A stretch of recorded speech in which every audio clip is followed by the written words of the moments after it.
Okay, so we are live on Facebook over here and YouTube over here, and we're reading the Daily Drucker. And today's February 21st, 22nd, and we're reading from February 4th because I actually like this one better, and I had missed this one earlier.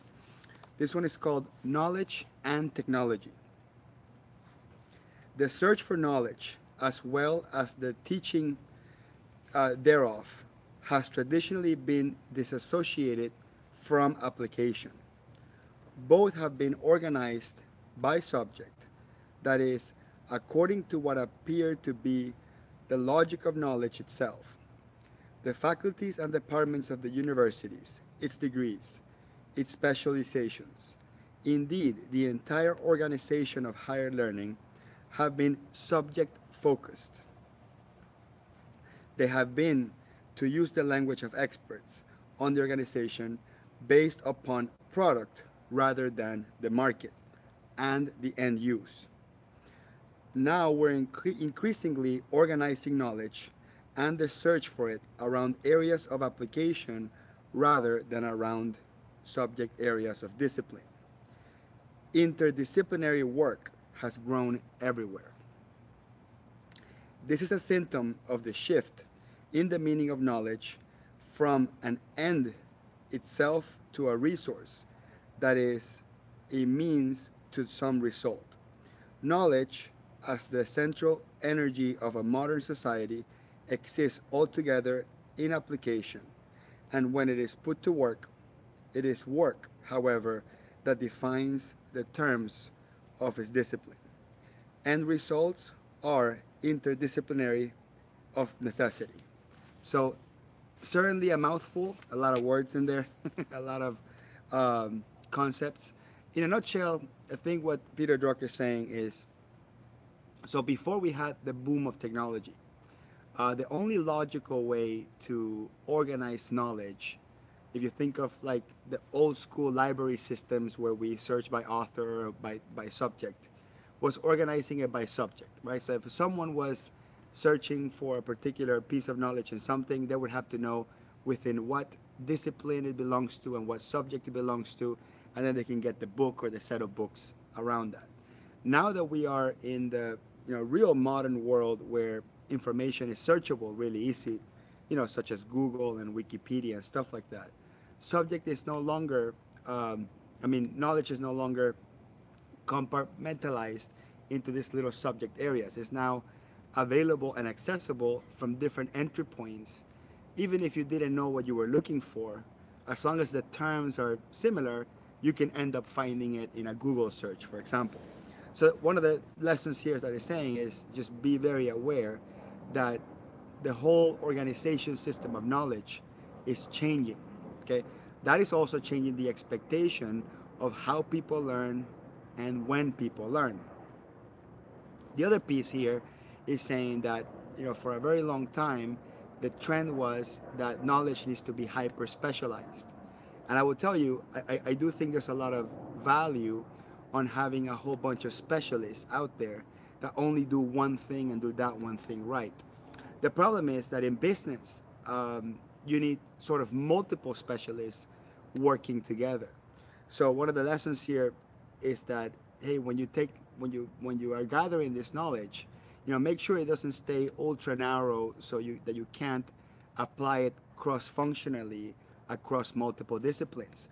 Or if you are going to have specialists or work with specialists, make sure that you have enough specialists across multiple disciplines and subjects so they can work together, because an organization like the human body needs all of its parts to function correctly. So that's one piece of information that I think I draw from here directly. But the other piece that I draw from here is, what's the value of knowledge?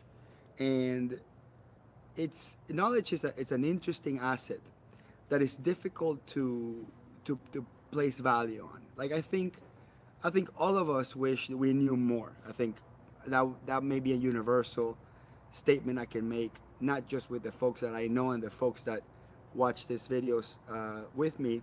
I think it's just generally speaking, people will just want to know more. I mean, that's a great thing to have.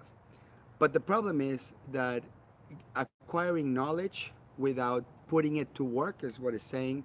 The new standard is not the knowledge that you acquire or the knowledge that you can compartmentalize or specialize on. If you don't put it to work, if you don't use it, it's not worth anything. So there's two ways that you can put knowledge to work. One is the direct application. So whatever you learn, apply it directly to your job, to your business, to your life. But in many other cases, we learn things that we can't apply yet, and we don't put them to work. So there's two risks with not putting them to work. One is that you wasted the time gathering the knowledge, of course it's not valuable if it's not being applied to something, and two, you can forget it. So one of the things that I'm doing, that I try to do, and I don't consider myself a knowledgeable individual, but I do consider myself a person that's thirsty for knowledge and thirsty for wisdom. So as I learn things, even if I can't apply them, what I do is I immediately either write about it in a blog post or create a video about it. Because when you apply it, even if it's not something you're applying to your business or to your life, that you're getting a specific result from immediately, one way to apply it is simply to share it. And you can share it by telling someone, by teaching it to someone, by writing about it, by creating a video.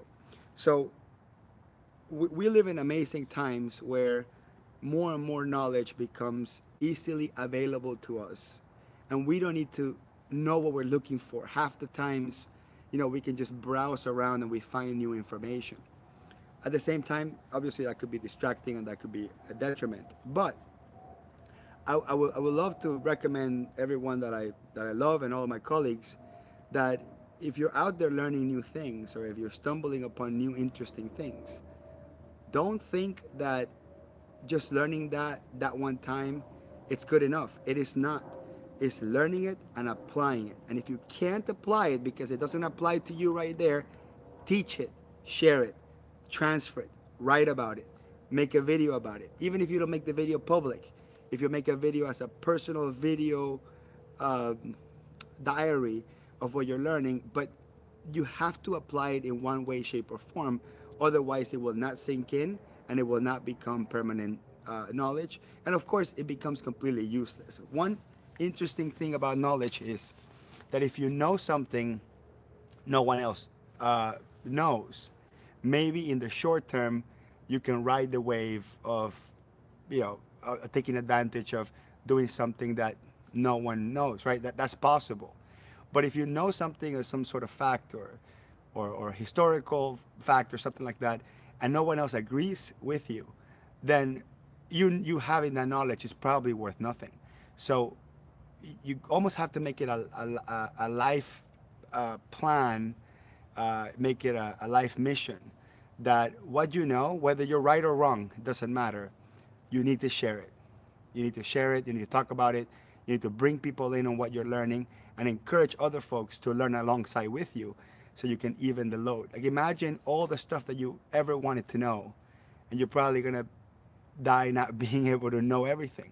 But if you were to take 3, 4, 5 people that you love and trust, and you share the weight or the load of that knowledge, and each of you look for a subject itself, and then you come in and discuss and get together and summarize to each other what you learn. Imagine how fast you can speed up the process of learning.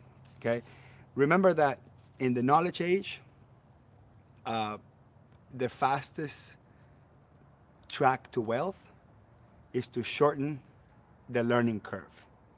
In today's age, the fastest path to wealth is to shorten the learning curve, because knowledge, speed of knowledge, how quick you learn something and how quick you can apply something, it is the absolute fastest way to financial success and I think all sorts of success. So that's Daily Drucker for today, and I'll see you tomorrow.